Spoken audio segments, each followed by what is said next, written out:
اللہ تبارک و تعالی قرآن پاک میں ارشاد فرماتا ہے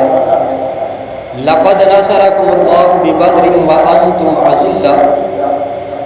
تاکہ یہ جان لیں کہ مدد خدا کی طرف سے ہوتی ہے، نہ کہ دشمنوں کی کثرت یا قلت کی وجہ سے۔ رسول اللہ صلی اللہ تعالی علیہ وسلم کی اس غزوہ کے لیے روانگی ہجرت سے تقریباً 19 ماہ بعد ہوئی، اور رمضان مبارک کی 12ویں تاریخ کو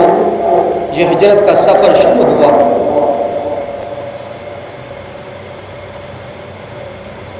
اور 17 رمضان مبارک کو، جیسے کہ آج بھی 17 رمضان مبارک ہے اور جمعہ ہی کا دن تھا،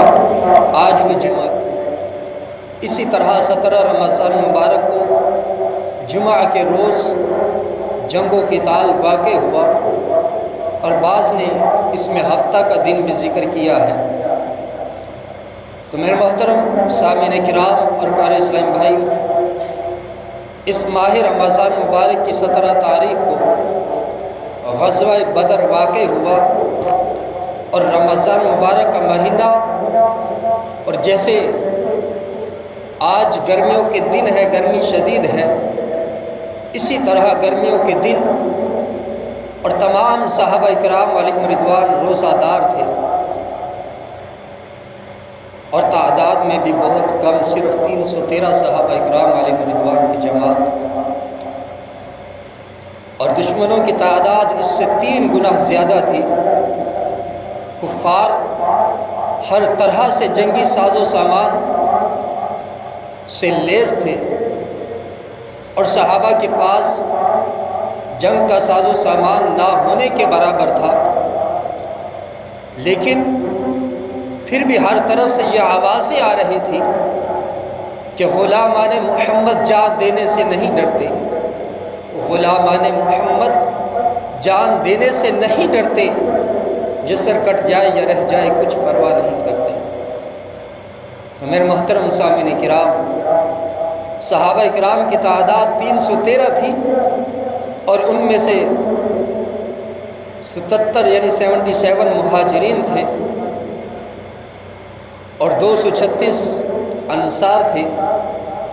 اور جو حضور علیہ السلام کی خدمت میں تھے 305، اسی طرح 80 آدمی مہاجرین سے، اور باقی سب انصار سے تھے، اور 8 شخص اور تھے جو کسی نہ کسی وجہ سے اس غزوہ میں حاضر نہ ہوئے، اور حضور صلی اللہ تعالی علیہ وسلم نے انہیں بھی مال غنیمت سے حصہ عطا فرمایا۔ تو میرے محترم سامعین کرام اور پیارے اسلامی بھائی، غزوہ بدر کے لیے جب صحابہ کرام، جب حضور صلی اللہ تعالی علیہ وسلم نے انصار اور مہاجرین صحابہ کو جمع فرما کر پوچھا کہ کون ہے جو اپنی جان کو اللہ کی راہ میں قربان کرے، تو سب سے پہلے مہاجرین کی طرف سے حضرت ابوبکر صدیق رضی اللہ تعالی عنہ اور حضرت عمر فاروق اعظم رضی اللہ تعالی عنہ کھڑے ہوئے، اور آپ نے گفتگو فرمائی، اور بہت ہی اچھی گفتگو کی۔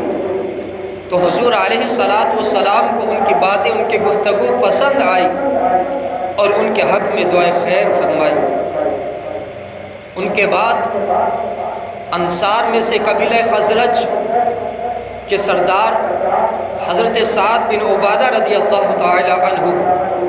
حضور صلی اللہ تعالی علیہ وسلم کا چہرہ انور دیکھ کر بول اٹھے